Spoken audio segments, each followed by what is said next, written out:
On lichen. My intuition tells me that I ought to pay more attention to lichens. I am seduced by the poetry of their growth, the abundance in a dry land, the color on desert slick rock.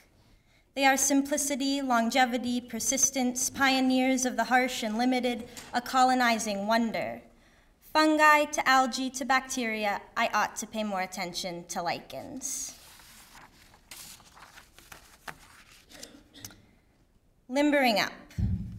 Only the highest level of athletic prowess renders the human body capable of producing 1 kilowatt-hour of work in a single day. Energy expert Randy Udall quantifies this amount of energy as a hell of a lot of work.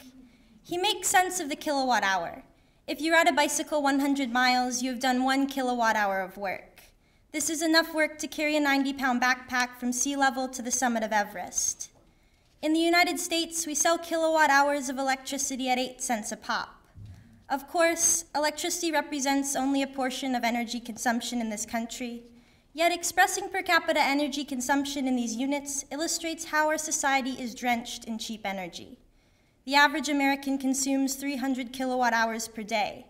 Assuming a population of average American physiques, the extent to which this number exceeds the capacity for physical work per capita is startling. The world over, we are wholly dependent on petroleum. In the United States, petroleum fuels 1/3 of the energy we consume. Global oil production doubled between 1950 and 1960. It doubled again by 1970, then again between 1970 and 2000. Randy explains to the succeeding generation that global oil production is currently 8 times higher than when he was born. Oil reserves are finite, production is peaking. I am refreshed by the clarity and vigor with which Randy locates peak oil. He speaks with an exuberance that addresses the inevitable not as doom, but rather a cusp.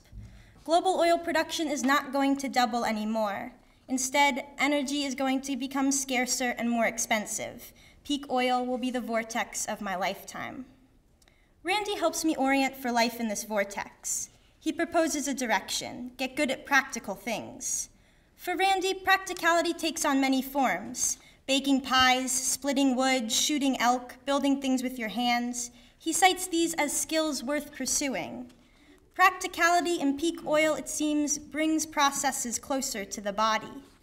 Randy's authority is rooted as much in his physicality as it is in his career as an energy activist. At age 60, his tall figure appears lean and able. Randy Udall is gray hair and dynamo. He leans forward to engage his audience, presenting his ideas with the aid of strong gestures. Randy is quick to label our society as, at large, energy illiterate. Yet energy becomes more tangible when we think of work in terms of muscle, agility, and dexterity. This will be a dynamic era. Humans need be limber. We have arrived at peak oil by way of lavishness. It is this excess that fuels systems of production more potent than the sum of our species. As oil production plateaus, we are forced to consider reduction to our most elemental system. Stripped of modern, energy-intensive modes to prosperity and subsistence, we are reduced to anatomy and ingenuity. Indeed, how we develop these resources will affect our capacity to adapt to the other side of peak oil. Inevitable change has a way of rattling the psyche. Somehow, it is easier to find peace in the notion that we have arrived. Change in the face of peak oil begins with intention and engagement on the scale of hands and lungs. Here, we relearn how to crank and turn. In doing so, we develop new tools to nourish self and community. Randy's prescription informs my understanding of activism.